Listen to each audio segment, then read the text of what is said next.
C'est pas pain de mie, c'est pandémie. C'est une putain de pandémie. On va tous mourir.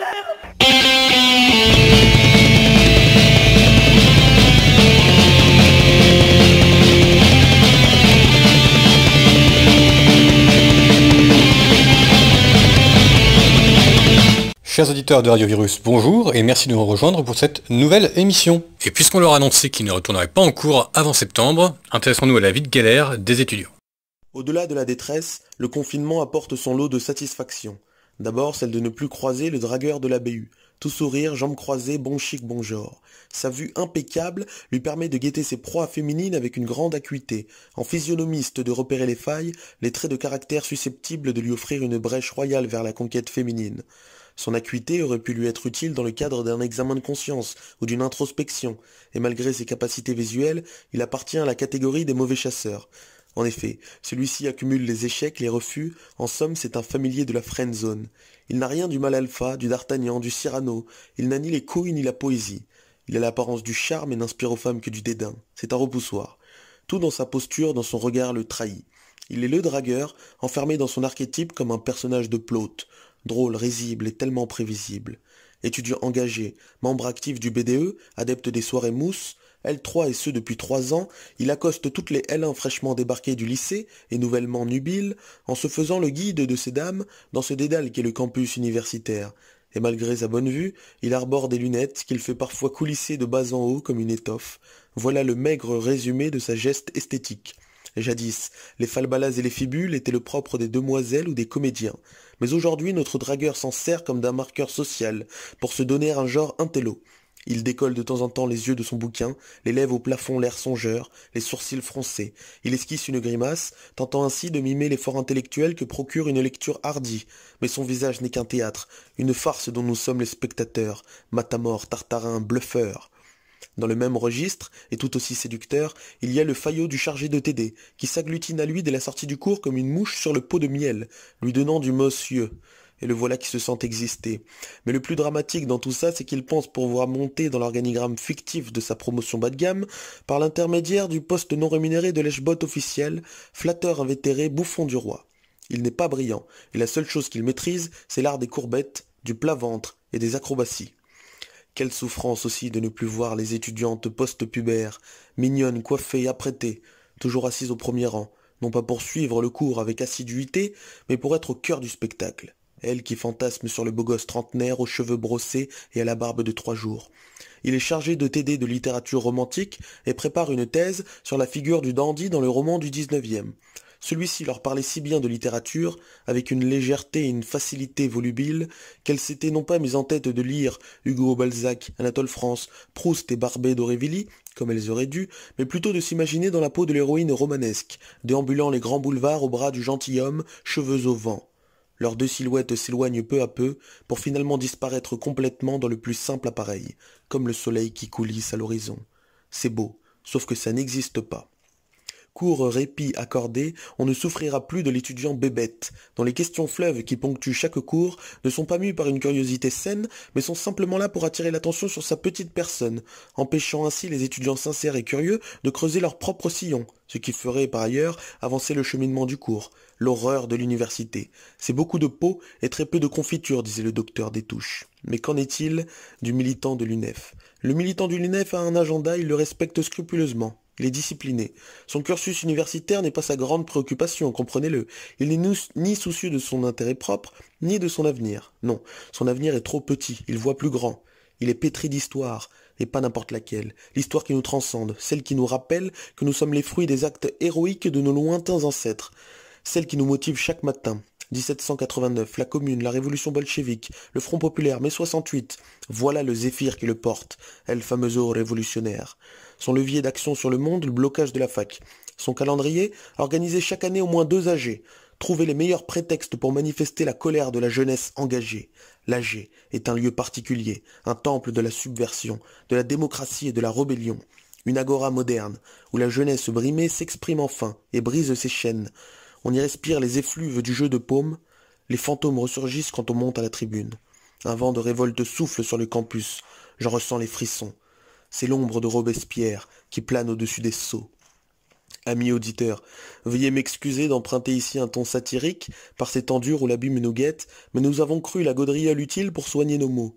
Le rire inoculé aurait-il des vertus thérapeutiques?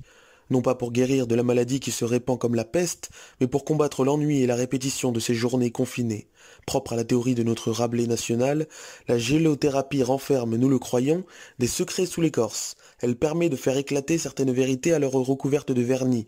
Restons alertes et hilars et souvenons-nous des mots de Bergson. Il y a des caricatures plus ressemblantes que des portraits. Nous retrouvons l'actualité du jour. L'actualité de ce mercredi 15 avril. Sherlock. Les services de renseignement redoutent la fin du confinement, car la colère ne faiblit pas. Ils ont vraiment des gars pertinents chez eux. Quand on voit que les stocks de matériel de répression sont au top, on sent que ça les rassure pas trop. Les médias relaient l'information, on commence donc à préparer la population gentiment. Patience, ça arrive. MeToo. Le désormais unique candidat démocrate pour les élections présidentielles aux États-Unis, Joe Biden, a reçu le soutien de Barack Obama, dont il fut vice-président. Mais il est également accusé d'agression sexuelle par une de ses collaboratrices lorsqu'il était sénateur. En même temps, il n'y a qu'à regarder les vidéos sur internet pour ne pas être surpris. Ou au contraire, être surpris que l'accusation n'arrive que maintenant. Il faut dire que d'habitude, il balade ses mains sur des mineurs. Conseil. L'Union européenne a son tour de personnes de qualité pour avancer sur la grave question environnementale. Elle a fait un appel d'offres pour savoir qui allait rédiger un beau rapport sur la manière dont la supervision bancaire de l'Union européenne peut prendre en compte le climat. Vainqueur de la consultation, BlackRock, actionnaire des plus grandes compagnies pétrolières mondiales. L'Union européenne, si on ne l'avait pas, on aurait du mal à l'inventer. Ruissellement. L'Argentine n'aime pas trop les pluies d'Amazonie et prépare donc un impôt exceptionnel payé une seule fois, qui devrait concerner 200 fortunes personnelles et 200 sociétés pour lutter contre la crise du Covid-19. En Espagne, le projet d'un revenu universel, déjà à l'étude, est accéléré en raison de la crise. Mais nous, on a Bernard Arnault, donc tout va bien. Géant vert. En Ukraine, l'incendie dont nous vous parlions il y a une semaine est toujours en cours et se rapproche de la centrale de Tchernobyl. Promis, cette fois, il est sous contrôle. De toute façon, nous, on a fermé les frontières, on craint rien. Chaise musicale. Le Mossad a déclassé l'Iran, qui ne représente plus une menace sécuritaire immédiate en raison de la crise du coronavirus. Un conseiller militaire iranien a déclaré que les États-Unis sont au plus haut niveau de vulnérabilité, de passivité et d'érosion, toujours à cause du Covid-19. On attend donc que la CIA déclare qu'Israël n'est plus une menace pour la stabilité du Moyen-Orient. Ou pas. Jacques a dit. Le président a parlé du 11 mai, mais Castaner rappelle que c'est le confinement jusqu'au 11 mai, et non le déconfinement à partir du 11 mai. Oui, parce qu'après, ça va encore être un beau bazar. On attend avec hâte le projet gouvernemental. Nourriture alternative. En Ouganda et en Somalie, une nouvelle vague de sauterelles, 20 fois plus importante que la première, dévaste les pays et les récoltes. Peut-être l'occasion pour eux de devenir les premiers producteurs de barres protéinées aux insectes, puisque ce serait l'avenir de la nutrition mondiale. Process. En France, on a des idées. Jérôme Salomon a adressé un beau communiqué pour expliquer aux hôpitaux comment nettoyer et réutiliser des blouses à usage unique. L'administration ne se refait pas. Plutôt que de se débattre pour trouver du matériel, il faut une jolie commission pour expliquer comment repasser un sopalin et s'en resservir après s'être mouché dedans. Levure. Aux États-Unis, une grand-mère de 93 ans, habituée à sa bière du soir et ne pouvant pas sortir pour refaire le plein, a apposé à sa fenêtre un message demandant plus de bière. Livraison surprise par sa marque préférée de 150 canettes. Vous pouvez essayer, sait-on jamais. Odeur. La région Hauts-de-France demande la solidarité des consommateurs pour aider les producteurs de maroilles. C'est vrai qu'ils peuvent tous en acheter une cinquantaine, les stocker dans un placard, et si un jour la police débarque, aucun masque ne les sauvera. Bûcher. Il y a un an, Notre-Dame de Paris partait en fumée. Le bourdon de la cathédrale sonnera ce soir à 20 h. L'occasion de ne pas oublier de surveiller les projets de reconstruction. Indépendamment des partis pris architecturaux pour l'édifice religieux, c'est toute l'île qui pourrait devenir un centre commercial. C'est tout pour aujourd'hui, à demain pour une nouvelle chronique d'actu. Pour rester dans l'actualité, nous retrouvons le premier point politique, aujourd'hui les lois scélérates.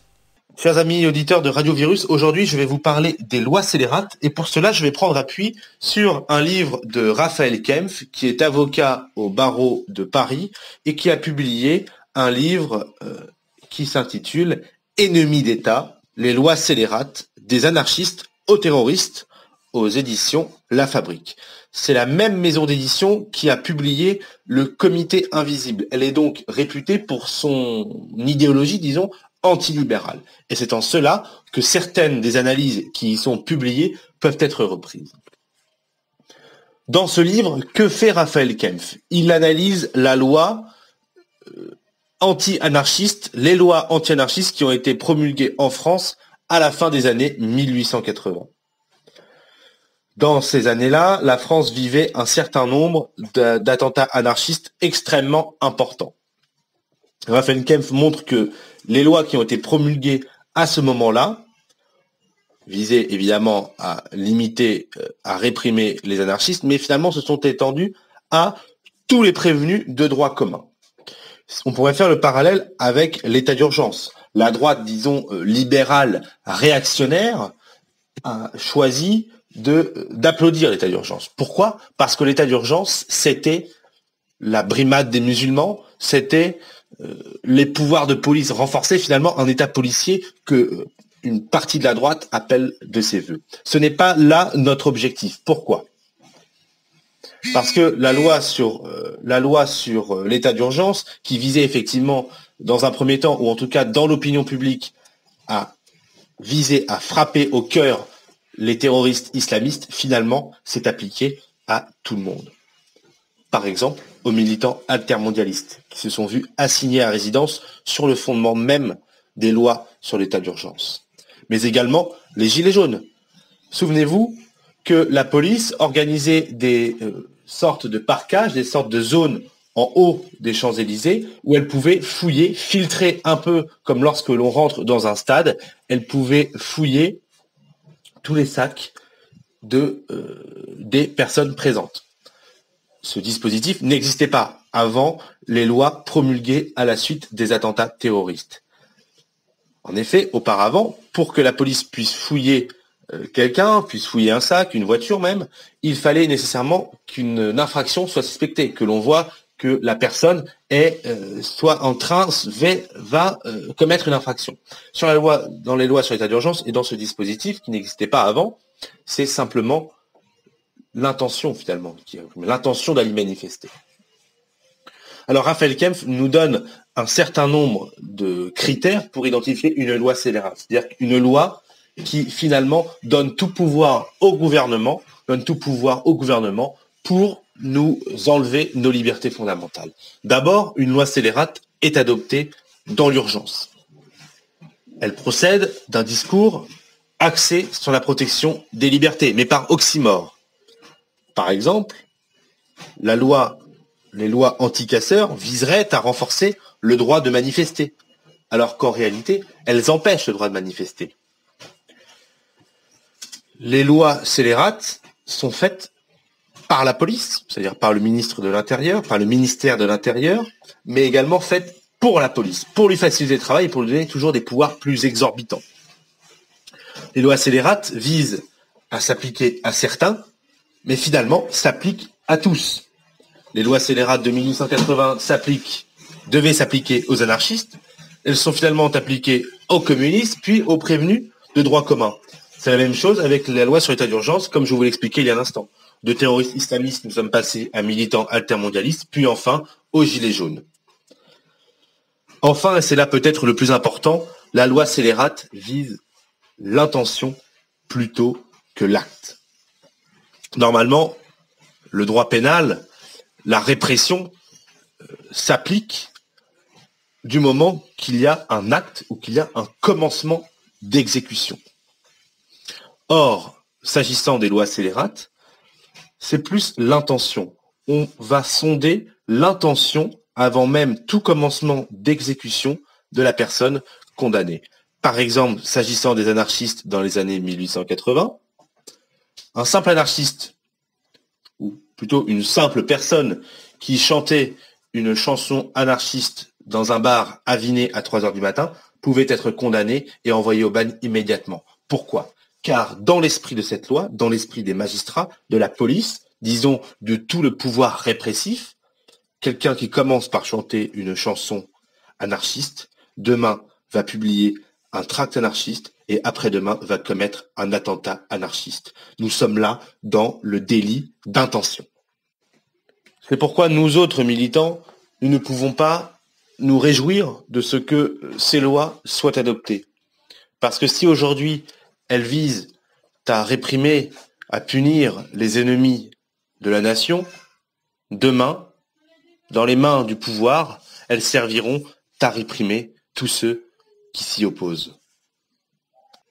Même chose avec les gilets jaunes, où certains gilets jaunes se sont vus condamnés, en tout cas se sont vus arrêtés, tout simplement parce qu'ils avaient dans leur voiture un gilet jaune, un casque de chantier, une visière de motocross, des boulons. Ils ont été arrêtés parce qu'ils avaient, sur quel fondement?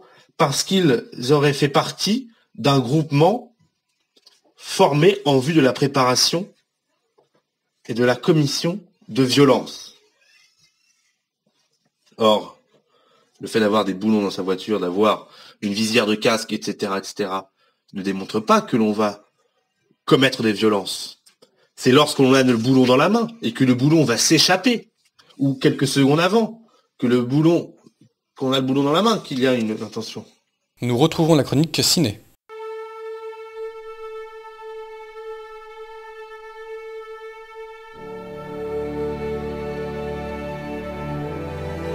À Rome, un ambitieux projet immobilier voit le jour sur le littoral d'Ostie.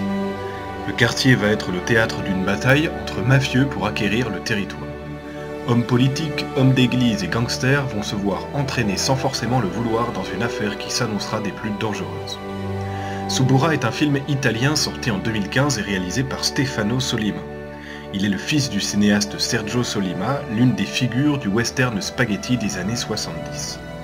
Stefano Sollima est surtout connu pour des séries telles que Romanzo Criminale, Gomorra. Il a, ces dernières années, réalisé l'excellent film italien Acab et aussi le film américain Sicario 2. Pourquoi voir Suburra? Suburra fait partie de ces films politiques qui font la fierté du cinéma italien moderne. Gomorra, Acab, Dogman, Le Traître, Il Divo et bien d'autres films. Je vous invite à vous pencher sur le cinéma italien, il y a encore aujourd'hui beaucoup de pépites à voir absolument. Suburra est un film qui nous montre les coulisses de la politique italienne. On suit l'histoire à travers plusieurs personnages liés de près ou de loin au projet immobilier. L'homme politique Filippo Malgradi subit le chantage des mafias et est obligé de retourner sa veste. Le gangster appelé numéro 8 fait le choix de se poser seul face aux grosses mafias de Rome. De son côté, Sebastiano doit rembourser des dettes que son père devait à la mafia. Ces trois personnages nous permettent de comprendre tous les rouages de la mafia italienne. Suburra est donc une plongée dans la Rome gangrénée par la violence et les magouilles. L'acteur principal n'est autre que Pier Francesco Favino, un acteur italien que vous connaissez sûrement puisqu'il est devenu aujourd'hui une gueule emblématique du cinéma italien. Un acteur charismatique qui nous prouve une fois de plus qu'il est l'un des meilleurs acteurs vivants. Le reste du casting est également très bon. Ce qui m'a frappé dans ce film, c'est la beauté des plans. On sent une vraie recherche visuelle dans toutes les scènes. Même les scènes plutôt violentes sont marquées par une lumière qui rend le tout presque contradictoire. On voit une Rome belle visuellement, tachée par la violence de la mafia. Ce qui rend le film si intéressant, c'est qu'on a vraiment toutes les facettes de la mafia et de son pouvoir sur Rome. On va du petit gangster qui fout la merde dans son quartier à une décision du pape qui chamboule certaines affaires. Tout le film est accompagné par la musique du groupe M83 qui a déjà fait quelques musiques au cinéma, notamment celle du film Oblivion avec Tom Cruise. La musique participe à la beauté du film. Elle rend le tout moderne, et en fait elle rend le propos ancré dans son époque. Suburra est un beau voyage dans une Rome meurtrie. Le film est agréable à voir, c'est une belle prouesse visuelle. Je vous invite fortement à voir Suburra et à regarder des films italiens. Poursuivons en musique. Âme susceptible, s'abstenir.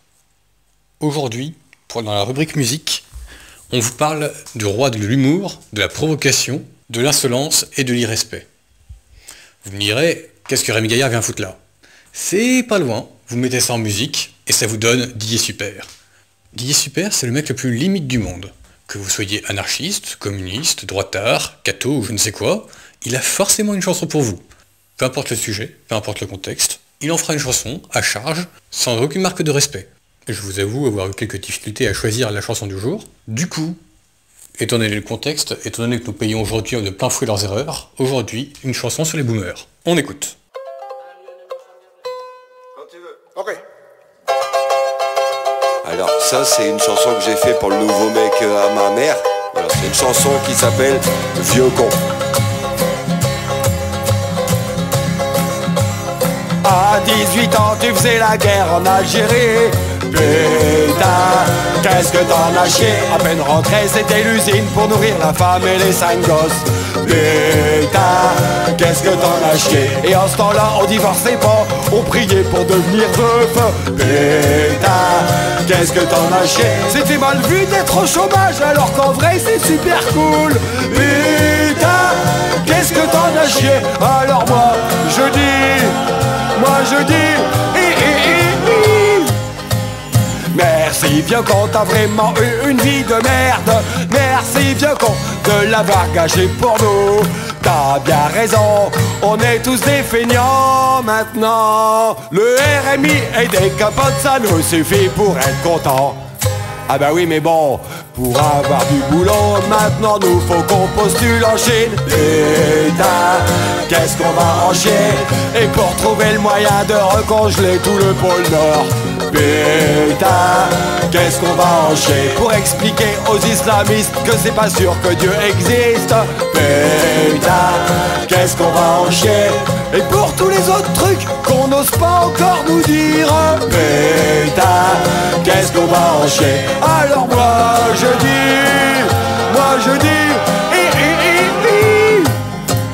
merci vieux con, t'as vu le bordel que tu nous laisses. Merci vieux con, en plus maintenant faut te payer l'hospice. Veuillez laisser cet endroit dans le même état que vous aimeriez le trouver vous-même. C'est con que t'as marqué ça uniquement dans tes shots. Toujours dans l'actualité pour ce deuxième point politique. La tête du président Maduro mise à prix 15 millions de dollars. Le département d'État américain a lancé le 26 mars un avis de recherche à l'encontre du président vénézuélien Nicolás Maduro Moros pour trafic de drogue international. Une récompense de 15 millions de dollars est offerte pour tout renseignement qui aidera à sa capture.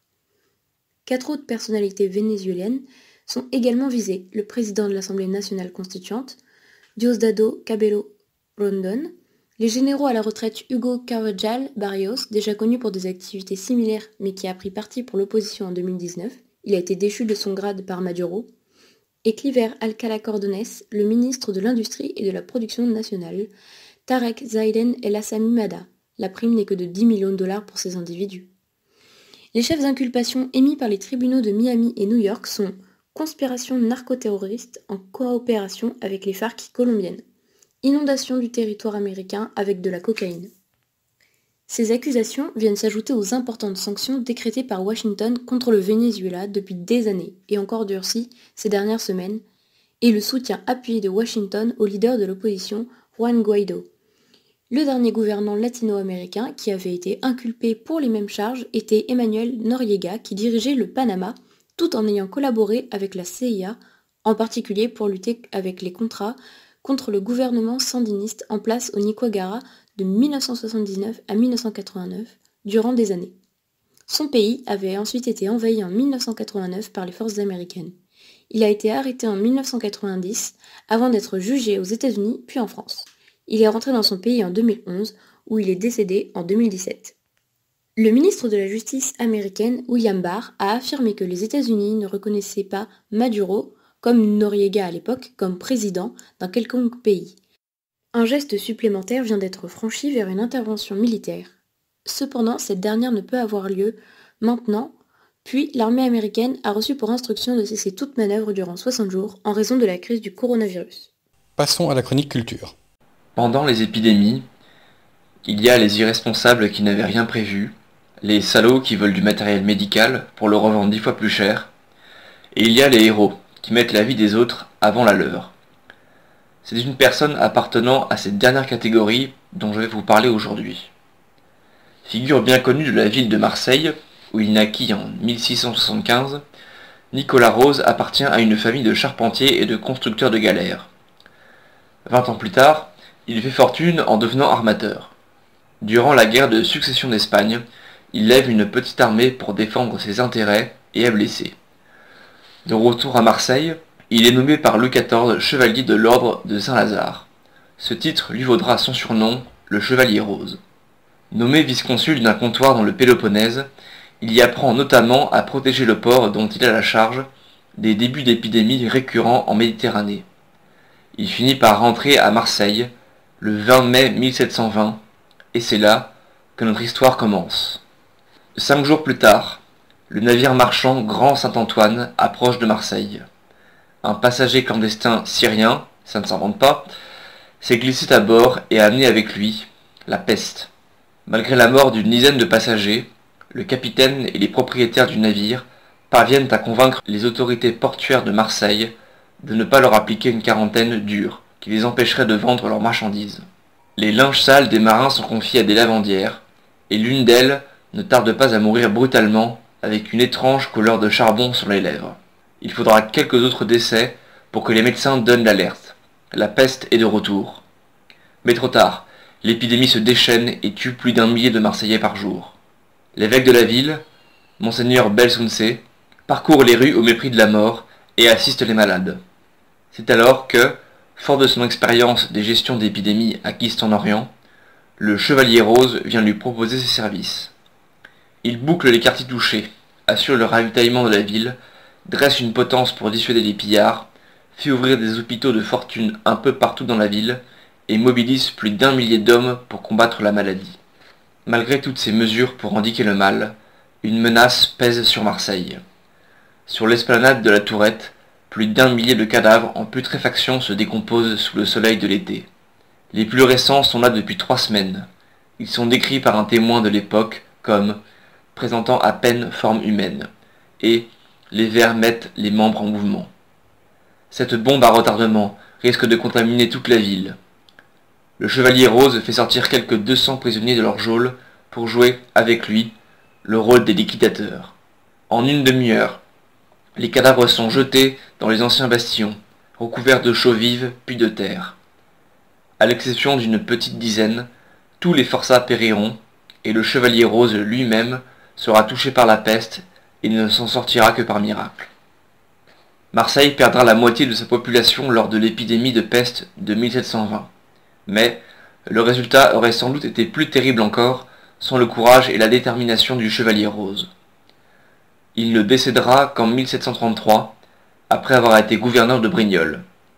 Un buste en bronze, le représentant, est aujourd'hui encore dressé sur l'esplanade de la Tourette. Revenons de la province à l'Île-de-France pour la visite du jour. Terminus. Attention à la marche en descendant du quai. Vous venez d'arriver à Saint-Germain-en-Laye, dans les Yvelines, depuis Paris, après avoir emprunté la plus ancienne ligne de chemin de fer ouverte aux voyageurs, inaugurée en 1837. En quittant le RER, l'une des 3 gares de cette commune de 45 000 habitants, vous voilà de plein nez face à l'histoire. Vous ne pouvez que contempler le château, imposant, qui se tient fièrement face à vous. De plus, vous profiterez de sa rénovation enfin achevée il y a peu. Si son musée présente un intérêt tout relatif, il permet néanmoins d'entrer en son sein et surtout d'admirer la chapelle Saint-Louis d'un petit peu plus près. La construction du château vieux est initiée en 1124 par Louis VI le Gros, et le village qui devient ville n'aura de cesse d'être lié à la succession des rois, utilisant le château tant en résidence principale qu'en résidence secondaire. Mais ce n'est pas exactement ici que naquit Louis XIV, qui vit le jour dans le château neuf. Que de grandes naissances à Saint-Germain-en-Laye. Aujourd'hui détruit après la Révolution, le dit château fut construit au XVIe siècle en contrebas du château vieux. N'en demeure à présent que quelques vestiges et le pavillon Henri IV. Je vous invite à présent à découvrir la terrasse, dont le parc a été élaboré par le nôtre et qui donne directement sur la forêt. Grand domaine de chasse royale. Alors, certes, c'est pas Versailles ici, et les jardins peuvent souffrir d'un complexe d'infériorité avec ceux du château de Versailles. Toutefois, un élément, et non des moindres, accorde la victoire, alors sans la moindre objectivité, aux terrasses saint-germanoises, la vue. Et oui, Saint-Germain est situé sur une colline, le château en son flanc, et le parc devint alors une véritable esplanade offrant une vue panoramique qui vaut le détour sur toute la banlieue saint-germanoise. Le Pec, Chatou, Rueil, jusqu'à la Défense, le Mont Valérien et même la Tour Eiffel. Une vue qui donne des envies de grandeur. Mention spéciale à la soirée du 14 juillet, ou du 13, qui permet de contempler les différents feux des alentours. Toujours depuis la terrasse, on peut apercevoir, légèrement en contrebas, le pavillon Henri IV, désormais célèbre restaurant. Mettons ici fin à tout débat, c'est bien ici que fut inventée la sauce béarnaise. Point final. Retour sur nos pas vers la sortie du RER et l'église face au château. D'ailleurs, celle-ci dénote un petit peu avec son style néoclassique, inspiré des grandes basiliques paléo-chrétiennes. Plusieurs options de promenade s'offrent à vous. En empruntant la rue de Pontoise, juste derrière l'hôtel de ville, vous pouvez au choix vous aventurer dans la forêt, en passant par les loges et jusqu'à la maison d'éducation de la Légion d'honneur, ou découvrir un quartier pavillonnaire plutôt calme et huppé. En prenant au sud, via la rue Thiers, vous rejoindrez différents établissements scolaires, en passant par d'anciens bâtiments militaires et le manège royal. Enfin, les rues de la Salle ou du Vieil Abreuvoir, piétonnes et commerçantes, vous mènent directement au vieux centre-ville et à la place du marché.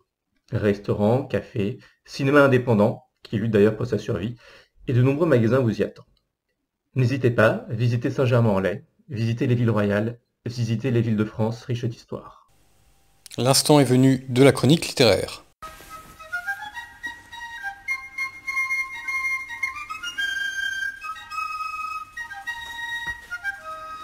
Dans l'aube blanchâtre du 12 avril 1861, éclate le premier obus de la guerre de sécession. De part et d'autre de la ligne de front, on croit à une guerre courte, fraîche et joyeuse. Ce conflit durera 4 ans. Ce sera le plus sanglant de l'histoire américaine. Les pertes seront effroyables, et cela déchirera durablement le pays en deux. On a du mal, nous Européens, à bien comprendre cette guerre qui, même si elle est interne, n'est pas une guerre civile.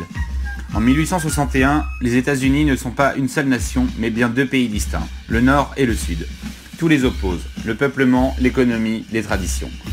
Oubliez tout ce qu'on vous a dit à l'école. Oubliez les gentils Yankees droits de l'homiste et l'horrible Sud esclavagiste. Si vous voulez comprendre la guerre de sécession, courez acheter et dévorez Le Blanc Soleil des Vaincus de Dominique Vénère. Ce livre, qui se délecte comme un roman d'aventure, raconte l'histoire de la guerre de sécession, mais vue du côté des vaincus sudistes. Dominique Vénère décrit avec érudition la naissance de la nation sudiste, son mode de vie, sa résistance à l'agression du Nord industriel, et enfin sa lente agonie dans des champs de coton calcinés. La guerre de sécession vue du Nord est une guerre économique totale, industrielle, sans sentiment, où le Sud doit mourir. La libération des esclaves n'est qu'une espèce d'opération de prise de part de marché. Tout le monde s'en fout de l'oncle Tom et de sa soif de liberté. Il faut libérer les esclaves parce que, paradoxalement, ils coûtent plus cher que le prolétariat. La guerre de sécession vue du Sud, c'est un roman d'aventure dans le décor paradisiaque de Autant en emporte le vent. De blanches plantations baignées de soleil et de magnolias, des champs de coton et un certain art de vivre européen. C'est une succession d'actes héroïques, de personnages hauts en couleur comme le général Lee ou Stonewall Jackson. La résistance est magnifique, un pays entier fait bloc, résiste aux coups de boutoir, force le blocus, tente des raids de cavalerie et surprenne l'ennemi. Le Sud s'inclinera face à la supériorité écrasante du Nord et vivra un enfer face à un ennemi rancunier qui ne lui pardonnera jamais sa résistance. Dominique Vénère nous fait revivre cette folle épopée en nous expliquant tous les tenants et les aboutissants de cette terrible guerre. Le Sud, pour nous autres Européens, est une nation sœur, et il est à noter que des milliers de Français ont forcé le blocus pour aller s'engager aux côtés des hommes en gris et défendre de leur sang une certaine vision du monde. Comme l'écrit Dominique Vénère, les sudistes sont une espèce d'hommes qu'on retrouve dans toutes les races et à travers tous les continents. Nous passons à l'éphéméride du jour. Éphéméride du 15 avril. Chers auditeurs, pour cet exercice, nous nous sommes détournés du format habituel et avons décidé de ne pas approfondir plusieurs personnages et événements. Nous exécuterons cette tâche chronologiquement. 15 avril 1450. La bataille de Formigny, opposant anglais et français lors de la guerre de 100 ans, se solde par une victoire française. Longtemps figé face à l'occupation intermittente de l'Angleterre et de ses alliés, le roi Charles VII reprend pied peu à peu. Après avoir intelligemment fait la paix avec la puissante Bourgogne de Philippe le Bon, un heureux hasard fait basculer officiellement la Bretagne montfortiste dans le camp français. Fort de ses victoires diplomatiques, le roi lance une campagne en Normandie. C'est ainsi que le 15 avril, aidé de 2000 Bretons, l'armée française vint à bout des Anglais et que quelques semaines plus tard, la perfide Albion fut boutée hors de Normandie. 3 ans plus tard, la France de Louis XI mettra fin victorieusement à la guerre de 100 ans par le traité de Pitigny. 15 avril 1719. Mort de Madame de Maintenon, maîtresse puis épouse secrète de Louis XIV. 15 avril 1764. Mort de Madame de Pompadour, maîtresse en titre de Louis XV. Gare à vous si vous entretenez une relation adultère avec un Bourbon. Le 15 avril est maudit. Vous ne pourrez pas dire qu'on ne vous avait pas prévenu. 15 avril 1797. Naissance d'Adolphe Thiers à Marseille. Durant la période la plus trouble et la plus changeante de l'histoire politique française, il fut de tous les gouvernements, occupa tous les postes et joua un rôle clé dans tous les changements. Les régimes passent et Adolphe reste. Symbole de la superclasse bourgeoise née de la Révolution, tour à tour monarchiste ou républicain, il s'adaptait à chaque changement pour rester proche des arcanes du pouvoir. Seule la mort l'empêcha de gouverner plus longtemps, du moins, c'est ce qu'on veut nous faire croire. 15 avril 1834. Fin de la sanglante semaine à Lyon et par là même, fin de la seconde révolte des canuts. Après l'échec du premier soulèvement en 1831, qui avait vu les canuts défaits par le duc d'Orléans, fils de Louis-Philippe, le mécontentement des différents corps de métier de la soierie n'avait pas pour autant décliné. Ainsi, les républicains, agissant en sous-main, réussirent à changer le problème salarial d'une seule manufacture en gronde générale. Et le 9 avril, les artisans prennent la rue et commencent à édicter des ordres du jour basés sur le calendrier républicain. Bientôt les premiers coups de canon se font entendre. Adolphe Thiers, encore lui, alors ministre de l'Intérieur, fera d'abord totalement évacuer de la ville les forces de l'ordre et l'armée, afin de laisser les insurgés piller et s'éparpiller, puis encerclera la ville pour la reprendre méthodiquement. Bilan de la semaine. 1000 morts et une dizaine de milliers d'insurgés emprisonnés ou déportés. 15 avril 1907. Naissance de l'économiste français Jean Fourastier. Vous ne vous en rappelez peut-être pas, mais vous le connaissez.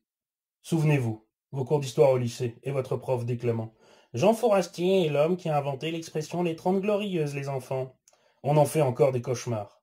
D'ailleurs, nous, on aurait plutôt appelé ça « les 30 années de gavage d'une génération d'individualistes de merde ayant abandonné tout honneur pour plus de confort, ayant laissé le monde dépérir dans une gigantesque partouze mondialisée. » Mais, on vous l'accorde, ça fait un peu long, même en acronyme. 15 avril 1980. Mort de Jean-Paul Sartre. Un homme qui, si on y regarde bien, ressemble vachement au hareng Acinitrix de l'album d'Astérix Le Grand Fossé. 15 avril 2024. Emmanuel Macron, réélu 2 ans plus tôt parce que, je cite, « il fallait faire face à la haine », n'a toujours pas été pendu par ses administrés. Et tant mieux, car enfin, il a tenu une promesse. 5 ans, jour pour jour après l'incendie dévastateur, les travaux de Notre-Dame sont terminés. Bon, c'est du BA13 et du bois de palette, mais il est quand même beau ce nouveau centre national d'accueil des gentils réfugiés. Merci Manu. Chers auditeurs, merci de nous avoir suivis. J'espère que vous avez apprécié cette émission. Je vous dis à demain et comme d'habitude, je vous laisse faire la blague du jour. Ils doivent bien se marrer les pays étrangers quand ils voient tous ces joggers qu'on a chez nous et le nombre de médailles qu'on ramène des JO.